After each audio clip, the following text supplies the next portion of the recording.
नमस्कार, मैं हूं संजय शर्मा। आप देख रहे हैं 4 PM न्यूज नेटवर्क।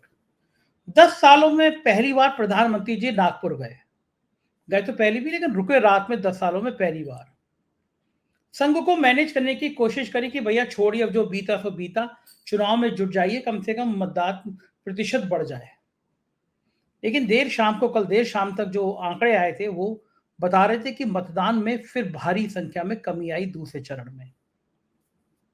दूसरी इंपॉर्टेंट बात, मुसलमान मुसलमान मुसलमान। प्रधानमंत्री जी पिछले 5 दिनों से 6 दिनों से वो जो रट लगाए हुए हैं मुसलमान मुसलमान, उनको लगता था हिंदुओं में अंदर रिएक्शन होगा, हिंदू बहुत बड़ी संख्या में वोट डाले आएंगे। जो मुसलमान न्यूट्रल बैठे थे, शांत बैठे थे, चलो सब कुछ शांत चल रहा है, प्रधानमंत्री जी के जहरीले भाषणों के बाद वो लंबी लंबी लाइन करा के शांतिपूर्वक वोट डाला है। मतलब समझते हैं आप? व्हाट्सएप पे एक मैसेज वायरल हो रहा है, मैंने इलेक्शन कमीशन से ट्वीट किया जांच करने को, कि एक आईपीएस कह रहा है कि 3 बजे से पहले 40% वोट पड़ गया है मुसलमानों का, नमाज पढ़ के आएंगे, फिर दोबारा और ज्यादा पड़ेगा, पुलिस की व्यवस्था कर लीजिए। इस तरह का काम यूपी में पुलिस अफसर ने एक व्हाट्सएप मैसेज ग्रुप में लिखा। बाद में वो ग्रुप छोड़ गए। उसकी जांच के लिए लोगों ने इलेक्शन कमीशन से अनुरोध किया है कि पुष्ट करिए सच है या नहीं है। मथुरा में सबसे कम परसेंटेज दूसरे चरण में, वो मथुरा जिसे गरमाने की कोशिश की गई थी योगी आदित्यनाथ से लेकर प्रधानमंत्री नरेंद्र मोदी ने, हेमा मालिनी प्रत्याशी, सबसे कम वोटिंग। इसका मतलब जो प्रधानमंत्री जी नफरत भरे भाषण बोल रहे हैं उसका हिंदू मतदाता पे असर नहीं पड़ा, क्योंकि हिंदू मतदाता समझ गया कि प्रधानमंत्री जी का ये नाटक पार्ट 3 पार्ट 4 है। हिंदू मतदाताओं को असर पड़ रहा है उनकी रोजी रोटी पे, बेरोजगारी पे, उनकी जिंदगी पर। और समझ गए हैं कि उद्योगपतियों को, कॉर्पोरेट हाउस को तो प्रधानमंत्री सिर माथे चढ़ा के रखते हैं, लेकिन आम आदमी की उनकी जिंदगी में कोई स्थान नहीं है। तो क्या ये भारतीय जनता पार्टी का बहुत विपत्ति काल है? क्या ऊंचाई पर जाने के बाद धड़ाम होने की स्थिति भी आती है? ये सारी बातें मैंने करी हैं अभय द्विवेदी जी के साथ, देश के जाने माने पत्रकार। आप एबीपी चैनल पे रोज उनको देखते हैं। बहुत किताबें लिखी हैं उन्होंने, बहुत लंबा अनुभव है पत्रकारिता का, देश भर में, दुनिया के तमाम देशों में वो घूमे हैं। बहुत बढ़िया चर्चा है, पूरी चर्चा सुनिएगा, चैनल को ज्वाइन कीजिएगा, सब्सक्राइब करिएगा। चलते हैं अभय द्विवेदी जी के पास। 4 PM न्यूज नेटवर्क में स्वागत है अभय द्विवेदी जी। बहुत कोशिश करी पहले चरण के मतदान के बाद भारतीय जनता पार्टी ने कि मतदान प्रतिशत बढ़ जाए। अभी डिटेल आंकड़े तो देर रात तक भी नहीं आ पाए हैं, लेकिन जो मोटा मोटा परसेंटेज आया है वो 2019 के मुकाबले में एवरेज अगर मानूं तो 10% कम पोल दिख रहा है। मतलब जो 5 बजे तक के डाटा 2019 के थे और 2024 के थे, मैंने उनसे टैली करी, क्योंकि बात की ये भी फाइनल आंकड़े नहीं आए हैं, लेकिन मोटा मोटा 10-11% का अंतर दिख रहा है 2019 में 2024 में 5 बजे तक का। सबसे कम प्रतिशत मथुरा में, हेमा मालिनी जी जहाँ पे हैं, ब्रांड है वहां पे, सब कौन नहीं गया। और दूसरा, मथुरा हिंदुत्व के नाते भी, जहाँ पे सारे बड़े प्रयोग हो रहे हैं, मध्य प्रदेश के मुख्यमंत्री जहाँ पे आए, वहां पे उन्होंने भगवान कृष्ण को यादवों से जोड़ा, मथुरा गरमाने की कोशिश करी, तब भी इतना कम परसेंटेज वोट। प्रधानमंत्री जी रोड शो कर रहे हैं, सब कुछ कर रहे हैं, तो आगे मैं डिस्कस करूंगा, लेकिन इतने कम प्रतिशत मतदान का मतलब क्या है? क्या मामला पट नहीं पा रहा? संघ के नागपुर में जाकर रुकने का भी कोई फायदा नहीं हो पा रहा प्रधानमंत्री जी का? देखिए, अगर हम पहले दौर के मतदान प्रतिशत पर ख्याल करें तो उसको हम दो हिस्सों में बांट के देख सकते हैं। अब उसका अंतिम आंकड़ा सामने आ गया है। पहले हम लोगों ने चर्चा की थी, वो अंतिम चुनाव आयोग द्वारा अंतिम आंकड़े पर आधारित नहीं थी। अब हम अंतिम आंकड़े पर आधारित चर्चा कर सकते हैं। तो उसमें जो एनडीए की जीती हुई सीटें थी उनके ऊपर 5.2 परसेंटेज पॉइंट की गिरावट थी। इसी तरीके से जो गैर एनडीए सीटें थी उनके ऊपर 2% 2 पॉइंट समथिंग 2 परसेंटेज पॉइंट की गिरावट थी। यानी जो एनडीए की सीटें थी, या इसके दो मतलब निकलते हैं कि या तो एनडीए की जीती हुई सीटें जो थी उनके ऊपर, उनमें उनके जीत का जो मार्जिन है, जीत का जो अंतर है, वो बहुत बड़े पैमाने पर कम होने वाला है, या वो पिछड़ने वाले हैं। इसका सीधा मतलब ये है, यही मतलब है। क्योंकि ये एक तथ्य है कि जैसे जैसे उत्तर प्रदेश में मतदान का प्रतिशत बढ़ा है, वैसे वैसे भारतीय जनता पार्टी की जीत भी बढ़ी है वहां पर। अब अगर चूंकि मतदान का प्रतिशत गिर रहा है तो निश्चित रूप से उनकी जीत पर असर होगा। वास्तविक नतीजा क्या होगा ये 4 जून को मालूम पड़ेगा, लेकिन भारतीय जनता पार्टी के रणनीतिकारों नरेंद्र मोदी और जगत प्रकाश नड्डा और अमित शाह पे क्या नतीजा हुआ है, उसका परिणाम आप जो उन्होंने मुसलमान विरोधी घृणा फैलाना शुरू कर दिया है, उससे आप अंदाजा लगा सकते हैं। अब आप आइए इस चुनाव के ऊपर। एक देखिए सेकंड, चुनाव आयोग एक सेकंड, एक आपकी एक लाइन इतनी रैस भरी होती है ना, उसके ऊपर घंटों बात हो सकती है। आपने कहा कि जो घृणा फैलाने वाले बयान हैं, उनका क्या असर होता है इन तीनों पे, अमित शाह, नड्डा, मोदी पे देखा जा सकता है। तो मैं जहां तक समझ पा रहा हूँ वो तो ये है कि इनके घृणा फैलाने के बाद मतदान प्रतिशत और कमी हुआ है, फायदा कुछ हुआ नहीं है मेरे हिसाब से। तो देखिए पिछली बार जब मैं आपसे चर्चा कर रहा था 4 PM के मंच पर, तभी मैंने कहा था, मैंने भारतीय जनता पार्टी के एक सांसद का हवाला दिया था जिनसे मेरी बातचीत हुई। जब मैंने उनसे पूछा कि ये जो भारतीय जनता पार्टी का मंगलसूत्र कांड है, इसका क्या असर होगा मतदाताओं के ऊपर, तो उसका कहना था कि इसका कोई असर नहीं होगा, उल्टा असर पड़ रहा है। यानी राष्ट्रीय स्वयंसेवक संघ के लोग भी इसकी वजह से परेशान है। उन्होंने ये भी दावा किया अगर मुझसे कहा जाए कि मैं इस पर भाषण दूं तो मैं इस पर भाषण नहीं दूंगा, मतलब इस बात पे। तो ये हालत है।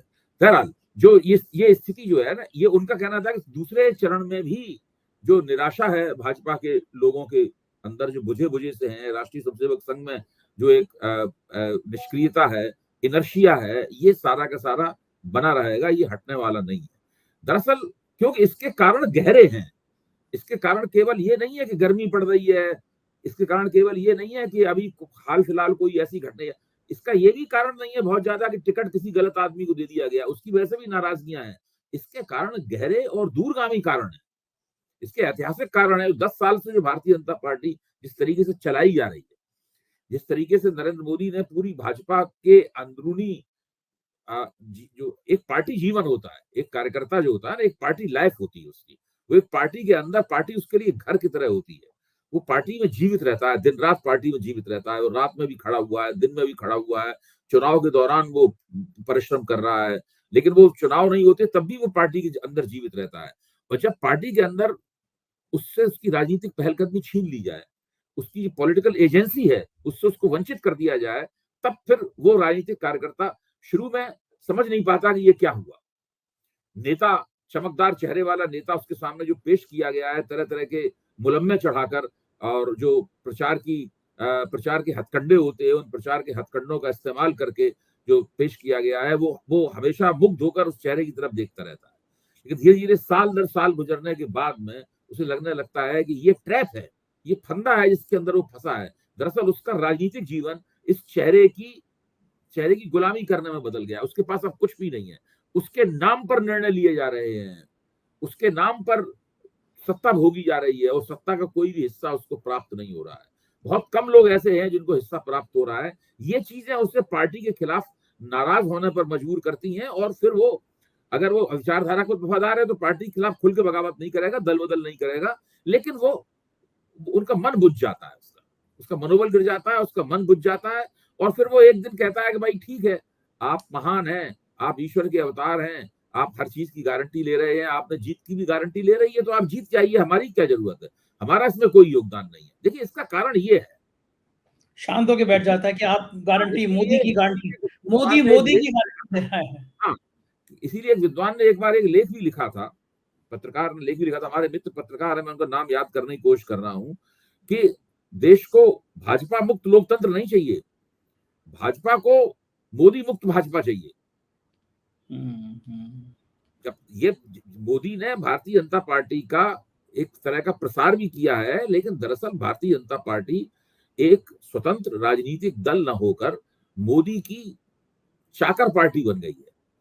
वो एक नेता की, और नेता के जो कुछ खास 4-5-10 लोग होते हैं, उनके निर्देशों पर काम करने वाला एक प्राणहीन औजार बन गई है भारतीय जनता पार्टी। इसमें कोई राजनीतिक दम नहीं रही, राजनीतिक उछाल और राजनीतिक गर्मी इसको बोलते हैं ना, वो गर्मी नहीं है इसके अंदर, जो इसको स्पंदन देती है, वो नहीं है गर्मी इसके अंदर। ये है सबसे बड़ा कारण। और इस चीज को मोदी जी कोई भी हथकंडा अपना लें, वो कार्यकर्ताओं को मान लीजिए वजीफा होता है महीने में जिसमें कार्यकर्ता जीवित रहते हैं, होल टाइमर वर्कर को तो पार्टी कुछ देती है ना, उसको दूना करते हैं, फिर भी उनमें उत्साह नहीं आएगा, क्योंकि कार्यकर्ता की जो प्राण वायु है उसकी वो राजनीतिक पहलकदमी है। कार्यकर्ता महसूस करता है कि जो ऊपर निर्णय लिया गया है उस निर्णय में उसकी भी भागीदारी है। जिस दिन उसे लगेगा कि ऊपर जो निर्णय लिया जा रहा है उसमें उसकी भागीदारी नहीं है, तो ये तो एक कारपोरेट प्रणाली बन गई है, ऊपर बड़े लोगों ने निर्णय लिया, नीचे के लोग उसको बाध्य करने और लागू करने के लिए मजबूर हैं। इसीलिए जो कारपोरेट मैनेजर होता है, जो ऊपर के निर्णय को लागू कर रहा है, जिस दिन अच्छी नौकरी मिलती है छोड़ के चला जाता है दूसरे में, वहां वही काम करने लगता है। लेकिन ठीक बात कार्यकर्ता दूसरी पार्टी में नहीं आता ना, कार्यकर्ता तो इसी पार्टी में बना रहता है, पार्टी में काम लेकिन करेगा। उसका मन बुझ जाता है। देखिए ये एक बहुत बड़ा कारण, इस भाजपा और नरेंद्र मोदी आज जिस संकट का सामना कर रहे हैं, एक बार इंदिरा गांधी ने भी यही कांग्रेस के साथ किया था। इसीलिए कांग्रेस के कार्यकर्ताओं, कांग्रेस को जो बहुत, भाई इंदिरा गांधी हर तरह की सत्ता का स्रोत थी, हर निर्णय वो लेती थी, जो कुछ होता था वो ही करती थी, उनके हाथ सत्ता मिलती भी रही। कई चुनावों में इंदिरा गांधी की वजह से कांग्रेस को सत्ता मिली, फिर उनकी यहाँ तक मृत्यु हुई, जिस तरह उनकी हत्या हुई, उसकी वजह से कांग्रेस को सत्ता मिली। तो कांग्रेस पूरी तरीके से इंदिरामय थी। उसका नतीजा ये हुआ कि जिस दिन पहली बार राजीव गांधी ने जब बहुमत खोया, 414 से उनकी सीटें 190 के आसपास आ गई, उसके बाद से कांग्रेस को आज तक बहुमत नहीं प्राप्त हुआ, लगातार उसका ग्राफ गिरता ही आ रहा है। यही दुर्गति भाजपा की होने जा रही है। कोई बचाएगा, इतिहास ये बताता है कि कोई पार्टी इस दुर्गति से बची नहीं है। बिल्कुल ठीक कह रहे हैं। भाजपा की दुर्गत होगी, देर सवेर हो सकती है, लेकिन होगी दुर्गत जरूर। तो आपने जो बात कही है, इस नरेंद्र मोदी इस वक्त वही लड़ाई लड़ रहे हैं। अगर दूसरे एक लाइन में मैं पूछूं कि मोदी के रहने से, मोदी के इस पराभव से कि बीजेपी को फायदा हुआ या नुकसान हुआ है? देखिए, इन चीजों पे फौरी तौर पे तो फायदा होता है कि भाई सत्ता प्राप्त हो गई है, सब लोग सत्ता का सुख भोग रहे हैं, बल्ले बल्ले है, विपक्षियों की पिटाई हो रही है, उनको जेलों में भेजा जा रहा है और उनके खिलाफ दनादन प्रचार किया जा रहा है, उनको भ्रष्ट करार दिया जा रहा है। लेकिन ये इन चीजों में, इस जीत में एक हार छिपी होती है, इसको अंग्रेजी में पायरेक विक्ट्री कहते हैं। जब जीत में हार छिपी हुई हो तो उसको पायरेक विक्ट्री कहते हैं। मोदी की ये तमाम जो जीतें हैं, ये उसी प्रकार की जीतें हैं जिनके अंदर से किसी भी क्षण पराजय निकल सकती है। एक ऐसी पराजय जो जीत से भी ज्यादा दीर्घकालीन साबित होगी। बड़ी खतरनाक बात कर रहे हैं आज आप। नहीं भाई, ये देखिए कांग्रेस के साथ हो चुका है ये। अच्छा, अब आप बताइए कि मार्क्सवादी पार्टी पश्चिम बंगाल में कितने साल हुकूमत की उसने? हाँ, बिल्कुल सही बात है। भगवान का करता था, ये हार पाएगी, करना करता था, ये हार पाएगी। एक चुनाव हारी, केवल एक चुनाव हारी, आज स्थिति क्या है उसकी? सही बात है। सर मुझे तो वहां लोग बताते हैं कि वहां लोग मंदिर में ज्योति बसु की फोटो रखते थे। हाँ, ये हालत है दीवानगी का। एक चुनाव हारने पर इतनी ताकतवर पार्टी, इतनी ताकतवर सरकार, इतनी लंबी चलने वाली सरकार, विश्व रिकॉर्ड बनाने वाला मुख्यमंत्री, विश्व रिकॉर्ड बनाने वाली सरकार आज कहाँ है? पश्चिम बंगाल में उसका वजूद ही नहीं है। ठीक बात है, बिल्कुल सही बात है। ये हालत हो जाती है पार्टियों की। ये तो राजनीतिक रूप हो गया, लेकिन मेरे लिए मथुरा एक प्रयोगशाला थी। प्रयोगशाला इसलिए कि अयोध्या में इनका काम पूरा हो गया, सारा जोर मथुरा पे था। योगी आदित्यनाथ शायद हर महीने में कई बार मथुरा गए होंगे। मथुरा को आजाद कराना है, गर्माहट करने की कोशिश की गई। मेरे को पता है कि कुछ मुस्लिम धर्म गुरुओं को कहा गया कि आप मार्च करो वहां पे, वो हालांकि मैनेज नहीं हो पाया। कोर्ट को जरा थोड़ा तेजी करने की कोशिश की गई। मध्य प्रदेश के मुख्यमंत्री मथुरा मथुरा मथुरा, लेकिन मथुरा में आज 8 सीटें पड़ी, उसमें मेरी जानकारी में सबसे कम मतदान जो है मथुरा में हुआ है। तो यानी इसके संकेत क्या है? जिस जगह को सबसे ज्यादा गरमाने की कोशिश की गई, प्रधानमंत्री मुख्यमंत्री समय नाम लिया, वहां सबसे कम मतदान का मतलब क्या है कि सांप्रदायिक ध्रुवीकरण, कितना भी मुसलमान चला लें, गोदी मीडिया चला लें, यानी सांप्रदायिक ध्रुवीकरण नहीं हो रहा इन चुनावों में। संजय जी, आप रैंडमली मथुरा के 100 भाजपा कार्यकर्ताओं को चुनिए, रैंडमली चुनिए, इनको आप जानते भी ना हो, और उनसे एक मतदान करा लीजिए कि क्या वो हेमा मालिनी को सांसद के टिकट, हेमा मालिनी को टिकट मिले, इस पर राजी थे वो? एक भी नहीं होगा। मुझे लगता है 100 में 99 तो कम से कम उनके खिलाफ होंगे, शायद 100 भी पूरी तरह उनके खिलाफ होंगे। तो जिस कॉन्स्टिट्यूंसी में आपने कार्यकर्ताओं की राय को पूरी तरह ताक पर उठा, कार्यकर्ता की कोई औकात नहीं है, यही तो मैं कह रहा हूं इतनी देर से। भाजपा में कार्यकर्ता की कोई औकात नहीं है। उन कार्यकर्ताओं ने भाजपा छोड़ी नहीं, भाजपा को खुलेआम गाली नहीं दी, वो कांग्रेस में नहीं चले गए, समाजवादी पार्टी में नहीं चले गए, ये उनकी निष्ठा है। इतना तो वो कर ही सकते हैं कि वो आराम से घर पे बैठे, मायावती के वो हेमा मालिनी जीत जाए चुनाव अपनी दम पर, या बड़े बड़े नेता आके चुनाव जिता दें हेमा मालिनी को, इतना तो कर ही सकते हैं। वही अच्छा, आपकी बात का संदर्भ में एक चीज और आपको जानकारी में ले आऊं।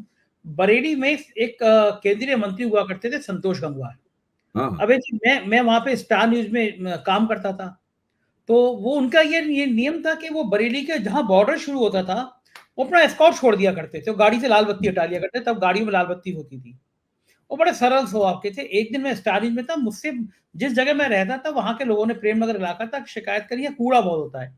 तो एक दिन मैं उनके घर चला गया और मैंने कहा, मंत्री जी वो जो है वहाँ के लोग शिकायत कर रहे हैं कूड़ा बहुत है, वाकई मैंने देखा है कूड़ा बहुत है और बड़ी परेशानी हो रही है। मैं मोटरसाइकिल उठा के ऐसे ही चला गया सुबह से, बाइक चलाने का उन दिनों मुझे बड़ा शौक था।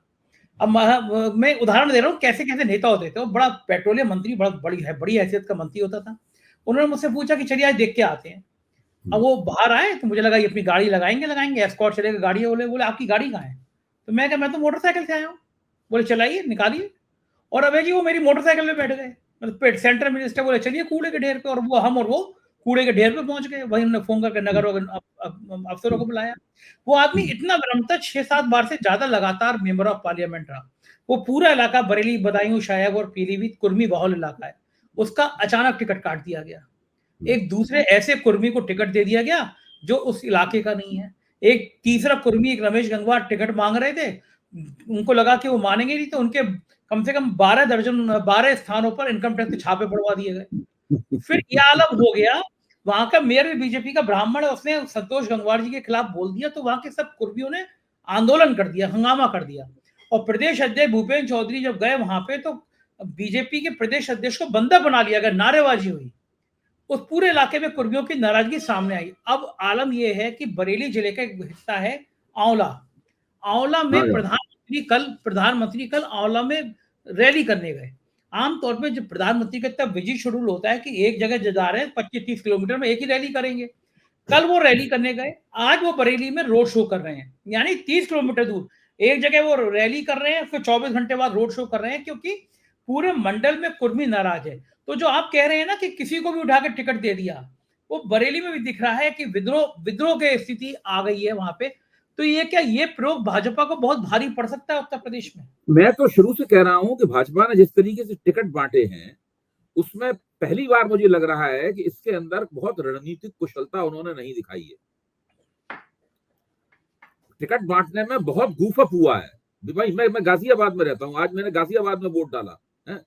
गाजियाबाद में ये वीके, यहाँ राजनाथ सिंह जी सांसद रह चुके हैं, यहाँ पर जनरल वीके सिंह 2 बार से सांसद थे, उनका टिकट इस बार काट दिया गया है और उनसे लिखवा लिया भारतीय जनता पार्टी ने। यानी इस तरह से दबाव में किसी से गन पॉइंट पे लिखवाया जाता है, लगभग इस तरीके से उसे लिखवाया गया कि मेरी चुनाव लड़ने की इच्छा नहीं है। और यहाँ पे अतुल गर्ग को टिकट दे दिया गया है।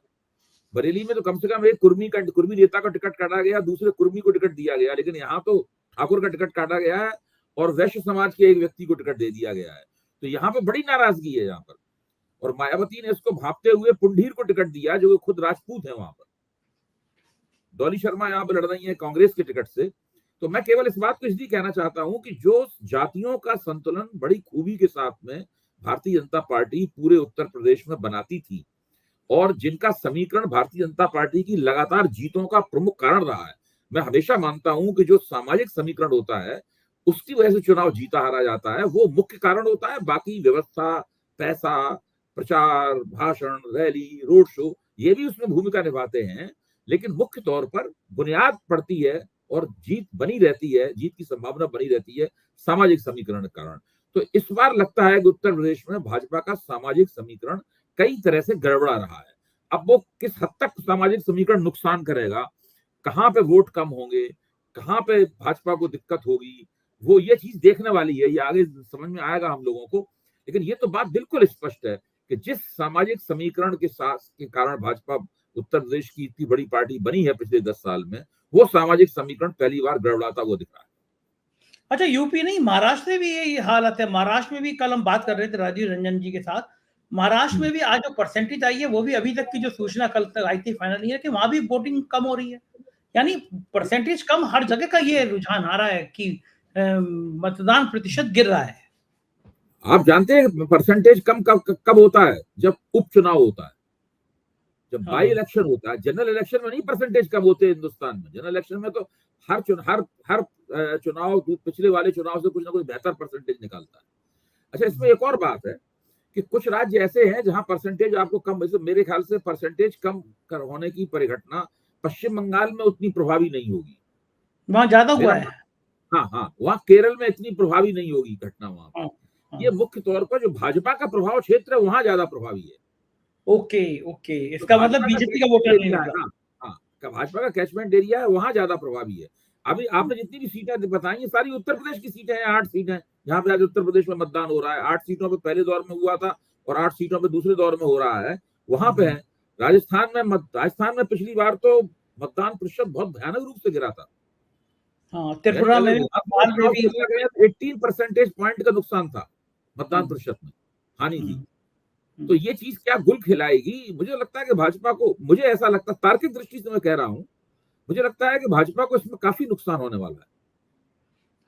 एक भविष्यवाणी आपने और करी थी, आपने कहा था कि पहले भ्रष्टाचार मुद्दा था, फिर मुसलमान हुए, फिर आरक्षण हुए। आपने कहा दूसरा चरण अगर गड़बड़ाया तो मुद्दा फिर चेंज होगा, यानी कल हाँ नहीं, वो तो प्रधानमंत्री।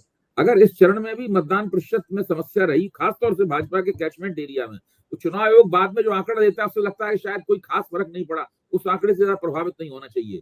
उस आंकड़े में क्या होगा कि पश्चिम बंगाल, केरल वगैरह इन सबके आंकड़े होंगे ना उसके अंदर, उसकी वजह से ये आंकड़े कवर हो जाते हैं उसके अंदर। हम लोगों को फोकस बनाए रखना चाहिए हिंदी पट्टी के आंकड़ों के ऊपर, हिंदी पट्टी के निर्वाचन क्षेत्रों में क्या हुआ।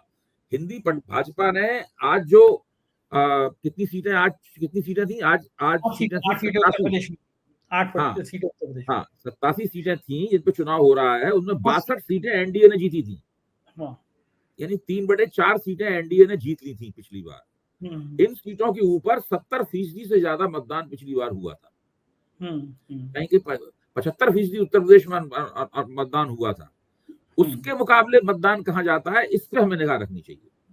हाँ, बिल्कुल ठीक है, उससे पता चल जाएगा कि बीजेपी के हाँ। कार्यकर्ता कितना इफेक्टेड है। एक हम्म, घटना और घटी जब प्रथम चरण का चुनाव था। हाँ एक वीडियो वायरल हुआ कि जहाँ पे मुस्लिम लोगों की लाइनें लंबी थी, तो वहाँ पे एक मुस्लिम आईपीएस, मुस्लिम लोगों की लाइनों को चेक करने के लिए एक आईपीएस अफसर आके उनकी जांच वांच कर रहे थे। बड़ा गर्मा गर्मी वीडियो वायरल हुआ और सोशल मीडिया पे भी वो वीडियो लगातार ट्वीट किया कि भाई मुस्लिमों की लंबी लाइन है, तो उनका मतदान प्रतिशत कम हो, इसके लिए बार बार चेकिंग की जा रही है, धमकाया जा रहा है। आज एक घटना और घटी। एक व्हाट्सएप ग्रुप पे एक आईपीएस का मैसेज आया कि दोपहर तक, नमाज तक 40% वोटिंग हो चुकी है मुसलमानों की, 3 बजे के बाद और करेंगे। सीनियर अफसर हैं वो, तो उन्होंने लिखा है इसमें कि प्लीज आप ज्यादा से ज्यादा फोर्स लगा दीजिए जल्दी से।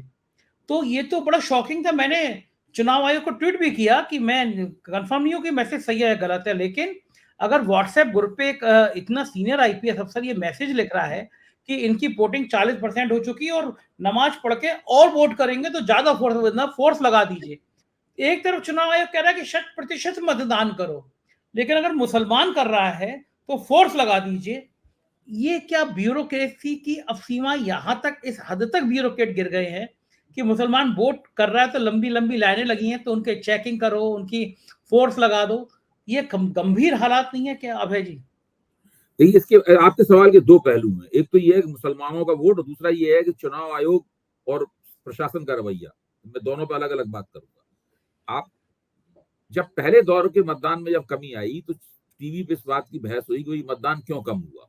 तो उसका एक तथाकथित रूप से निष्पक्ष समीक्षक ने ये निर्णय निकाला कि मुसलमानों को तो लग ही रहा है कि नरेंद्र मोदी को हराया नहीं जा सकता, इसलिए हो सकता है कि मुसलमानों ने कम मतदान किया, वो घर बैठ गए हों, हमारे वोट का जब कोई फर्क नहीं पड़ने वाला। बाकायदा मेरे सामने ही तर्क दिया गया कि हमारे वोट से कोई खास फर्क नहीं पड़ने वाला है, ये इसलिए वोट करने के लिए ये है। भाजपा के नेता थे जिन्होंने ये तर्क दिया? नहीं नहीं नहीं, ये सेफोलॉजिस्ट थे देश के एक बहुत बड़े, उन्होंने ये तर्क ओ, दिया। ओ, ओ, भाजपा के ऐसा नहीं, वो सब भाजपा के ही लोग होते हैं साले, तो घोषित या अघोषित रूप से। तो उन्होंने कहा कि मुसलमान जो है वो वोट, इसलिए शायद ऐसा लगता है, ये भी एक कारण हो सकता है कि शायद मुसलमान घर बैठ गया है इसलिए वोट नहीं हुआ। अच्छा, मेरा तो मानना यह है कि पहले दौर में भी मुसलमानों ने ऑप्टिमम, अधिकतम मतदान किया है जितना मतदान उनके लिए करना संभव था। इस बार भी ये सूचना है, दूसरे चरण और में भी ये सूचना है। मोदी जी ने जो भाषण दिए हैं, उस भाषण ने तो उनको और भी ज्यादा तैयार कर दिया होगा बिल्कुल मतदान सही कह करने रहे हैं के आप, एकदम और उत्तेजना भर दिया और ज्यादा लिए। और वोट दिया। उत्तेजना बढ़ी और वो मतदान करेंगे, और ज्यादा उनकी तरफ से कोई बोला नहीं जा रहा है। वो लोग, कोई जब उनके लोग चुप बैठे हुए हैं, वो कहते हैं ठीक है, हम क्यों बोले अपने आप में, हम तो वोट डाल के बोलेंगे। तो बहुत बड़े दिल्ली, अब देखिए दिल्ली में तो 25 शायद 25 मई को मतदान होगा दिल्ली में। दिल्ली में जो कांग्रेस और भाजपा का जो कांग्रेस और आम आदमी पार्टी का जो अलायंस हुआ है, उस अलायंस के चलते जो अल्पसंख्यक वोट है वो बहुत जबरदस्त तरीके से एक जगह पड़ेगा। पिछली बार ये पिछले चुनाव में बिखर गया था, बट गया था। तो हर जगह इस चीज का एक क्वांटिटेटिव और क्वालिटेटिव, मात्रात्मक और गुणात्मक दोनों असर जो है यहाँ पे इस चीज का पड़ने वाला है। ये मैं मुसलमान वोटों के संदर्भ में कह रहा हूँ। अब जहां तक ये है कि भाई आप खुश हो रहे हैं कि आपने चुनाव आयोग को ट्वीट के जरिए शिकायत कर दी, चुनाव आयोग इसमें हस्तक्षेप करे। चुनाव आयोग की क्या हालत है मैं आपको बता दूं। पूरी दिल्ली में होर्डिंग लगे हुए हैं, जिसमें होर्डिंग में एक जगह लिखा है मोटा मोटा, चुनाव आयोग के दफ्तर के सामने लगा हुआ है, सुप्रीम कोर्ट के सामने लगा हुआ है, मोटा मोटा लिखा हुआ है कि विपक्ष जो चाहते हैं भ्रष्टाचारियों को बचाया जाए, है मोदी जी चाहते हैं कि भ्रष्टाचारियों को पकड़ा जाए, और फिर मोदी जी की एक तस्वीर लगी हुई है। उस होर्डिंग में न तो उसको जारी करने वाले का नाम है, न किसी पार्टी का नाम है, न कोई चुनाव चिन्ह है। वे अनाम होर्डिंग है। ऐसा अनाम प्रचार गैर कानूनी होता है, सब लोग जानते हैं। कांग्रेस ने इस चीज की चुनाव आयोग से शिकायत की। जब कांग्रेसी शिकायत पत्र लेके गए, चुनाव आयोग ने कहा ये तो बिल्कुल गलत बात है, अभी हटवाते हैं होर्डिंग को। एक हफ्ता गुजर गया, होर्डिंग नहीं हटे। कांग्रेस दोबारा गई चुनाव आयोग ने कहा अभी हटवाते हैं। फिर एक हफ्ता गुजर गया, फिर नहीं हटे। फिर कांग्रेस दोबारा गई चुनाव आयोग, आज तक वो होर्डिंग नहीं हटे। चुनाव 25 को है। हाँ, और इसके उल्टे चुनाव आयोग के अफसर कांग्रेस के दफ्तर में आ गए। उन्होंने कहा कि बाहर आपने मल्लिकार्जुन खड़गे की तस्वीर लगा रखी है, ये गैर कानूनी, उस पर काला कपड़ा डाल दीजिए। तो ये चुनाव आयोग है। आज प्रभु चावला ने एक बहुत अच्छी टिप्पणी की, अभी एबीपी पे में था, बहुत दिलचस्प टिप्पणी की प्रभु चावला ने। उन्होंने कहा कि टीएन शेषन के पास रीढ़ की हड्डी थी, वही रीढ़ की हड्डी चुनाव आयोग फाइलों में तलाश रहा है, मिल नहीं पा रही है उसे रीढ़ की हड्डी। बिल्कुल सही बात है, लेकिन ये आपकी बात बिल्कुल सही है। और आज के दूसरे चरण में मैंने लगातार मालूम की कि मेरठ में क्या है, अमरोहा में क्या है। अमरोहा में कल तक अवैध लग रहा था कि बसपा और गठबंधन का कांग्रेस के प्रत्याशी दानिश अली, इनके बीच में मुसलमान वोट 100% बंटवारा होगा। लेकिन आज अमरोहा से सूचना आई कि अधिकांश मुस्लिम इंडिया गठबंधन में लाइन लगाए हुए हैं। और ये बात आपकी बिल्कुल ठीक है, इस बार मुस्लिम बिल्कुल बोल नहीं रहे हैं, खामोश हैं, खामोश जाके वोट कर रहे हैं, ज्यादा वोट कर रहे हैं। और एक और खतरनाक बात तो ये तकनीक भी भाजपा ने उनको सिखाई है। ये तरकीब 2017 का जो उत्तर प्रदेश का चुनाव था, उसमें भाजपा ने अपना जनाधार खास तौर से ऊंची जातियों से ये कहा था, ब्राह्मण बनिया ठाकुर से कहा था कि आप जरा मौन रहिए, आप जरा दावेदारियां अपनी कम कीजिए, वरना आप अगर ज्यादा जोर जोर से बोलेंगे तो आपके खिलाफ प्रतिक्रिया होगी, आप चुपचाप अपना वोट डालिए। तो ये चुपचाप वोट डालने की तकनीक भारतीय जनता पार्टी ने ही सिखाई है मुसलमानों को और दूसरी पार्टियों को। लेकिन एक चीज और देखी मैंने, आमतौर पे कई चुनाव में देखा है, जब मुसलमान वोट ज्यादा पड़ता है तो रिएक्शन में हिंदू भी रिएक्शन में वोट ज्यादा डालता है। लेकिन इस बार वैसा नहीं हो रहा है, मुसलमान वोट ज्यादा। हिंदू मुसलमान जितना होना था इस देश में हो चुका है। अब वो देखिए, हर एक हांडी को आप कितना, देखिए राम मंदिर के नाम पे शुरू में थोड़ा बहुत जोश था, तो 90 के दशक में जो भाजपा के वोटों में उछाल आया था, तो उसमें अटल बिहारी वाजपेयी की 6 साल तक गठजोड़ सरकार बन गई, तो वो काट की हांडी उसके बाद चढ़ना बंद हो गई।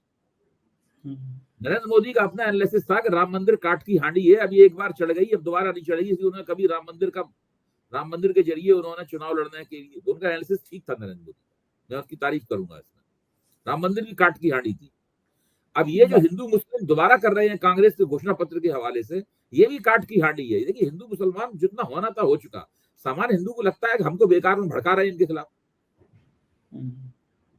तो ये परिणाम तो बहुत खतरनाक हो सकते हैं। और अगर यही परिणामों में कन्वर्ट हो गया, जितनी बात आप बता रहे हैं, तो फिर 200 अटक जाएगा मामला भारत जी।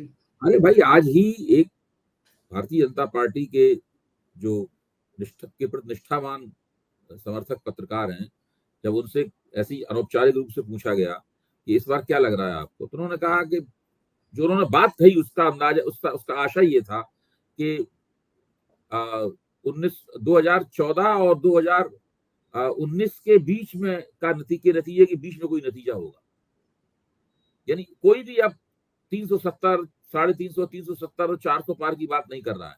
प्रधानमंत्री भी अपने भाषण में 400 पार बिल्कुल आखिर में बोलते हैं। और नारा भी नहीं लगवाते अब की बार 400 पार। मैंने देखा वो नारे भी शायद बंद हो गए हैं, वो नारे भी नहीं लग रहे हैं, अब बंद हो 400 पार गायब हो गया। सही हम्म, बात है, देखते हैं 4 जून को क्या होगा। लेकिन शुक्रिया अभय जी, आपने इतना कीमती समय दिया, आभार। जी। तो ये थे अभय द्विवेदी जी, और आप समझ सकते हैं कि किस तरह इन्होंने चर्चा करी और क्या उसके मतलब होते हैं। मुझको यकीन है ये चर्चा आपको पसंद आई होगी। अपनी राय से अवगत कराइएगा, चैनल को ज्वाइन कीजिएगा, सब्सक्राइब करिएगा। शुक्रिया, थैंक यू।